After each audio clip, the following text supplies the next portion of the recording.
Uma sequela costuma ser algo que nos enche de emoção. Quem não se sente feliz quando vê que uma das suas franquias favoritas vai receber um novo filme ou um novo anime? Isso quando a gente fala de franquias que não foram completamente destruídas, como o caso de Star Wars, e claro, o mesmo Star Wars que junto de Boruto foram o principal motivo pela criação desse vídeo. Percutiu bastante nos círculos sociais os quais eu frequento a questão da ressurreição da Kurama, que merece todo um vídeo à parte falando porque não é bom uma história rever personagens, mas também como a Himawari agora consegue fazer bijudamas tão facilmente como se não fosse nada.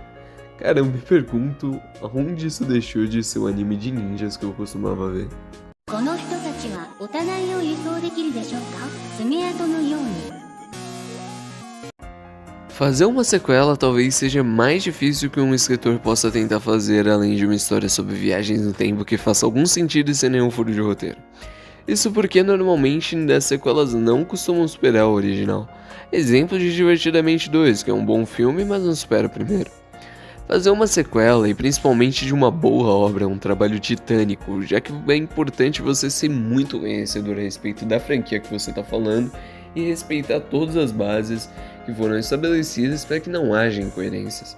Isso é um trabalho muito difícil, porque como nós sabemos, a maioria das vezes que uma sequela sai, não é do mesmo autor, ou se é do mesmo autor, este mesmo já se passou tantos anos que não lembra da própria obra. O problema é que ao mesmo tempo que uma sequela pode chegar a ter o problema de não ter nada de inovador para apresentar para o espectador, que não seja mais do mesmo, ela também pode acabar repetindo a mesma fórmula até que ela se canse, e é o mesmo que refletir o aspecto decadente da sua franquia e de você como escritor. Não acredito que toda história precise de surpreender o tempo todo, mas é essencial que você não torne a história, além de previsível, bastante preguiçosa. Mas ao mesmo tempo mudar completamente a história a ponto que Boruto já não tem mais nada a ver com os inícios de Naruto, além dos nomes dos personagens, é tirar tudo que fazia interessante anterior. Isso, claro, não se aplica a sequelas como Jojo, que é dividido por partes e com diferentes protagonistas. Porém, é um problema ainda mais grave é resetar os personagens e os conflitos que já estavam estabelecidos no anime anterior. Bom, você se lembra dessa cena do Vegeta? Kakaroto, você é um guerreiro fantástico. Acabo de perceber que não sirvo para lutar com Majin Buu. Você é o único que pode derrotá-lo.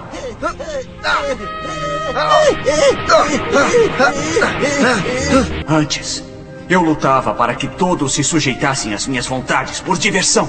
Era uma delícia para mim matar as pessoas. E sobretudo para fortalecer o meu orgulho. Mas Kakaroto, você era diferente. Não lutava só para vencer.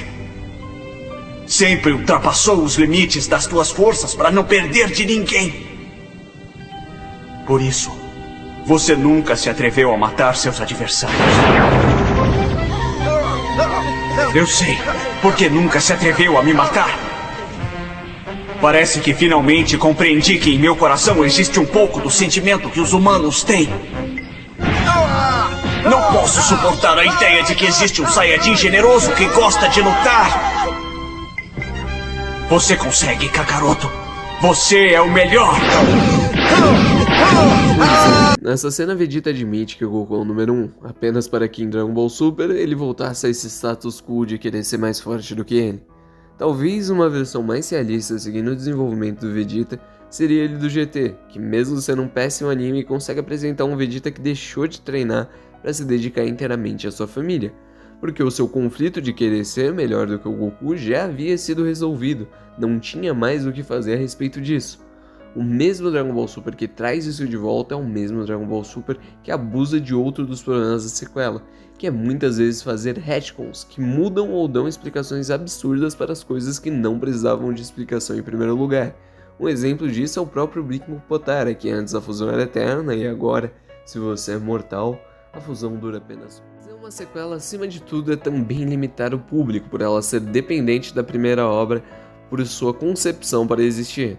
Além de que expandir muito o mundo e eventos fazem com que coisas que aconteceram na série anterior se tornem cada vez mais irrelevantes. Em Star Wars sabíamos que Anakin era gerado sem um pai por ter sido feito pela profecia, mas agora em Acolyte não parece ser bem assim. O problema é que faz que Boruto sequer tivesse chance desde o início é que ele se constrói com base a erros da sua predecessora. Isso se aplica a qualquer sequela. Se o final foi ruim, se o world building ficou incoerente, se o desenvolvimento de algum personagem não faz sentido, a série é obrigada a expandir e explicar esse tipo de coisa que não tinha sentido desde o começo.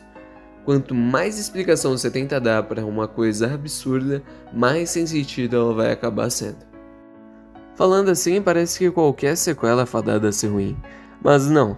A forma que uma sequela pode ser superior à sua anterior é revisando o conceito da mesma, fazendo algo diferente, mas nem tanto, um ângulo diferente da história.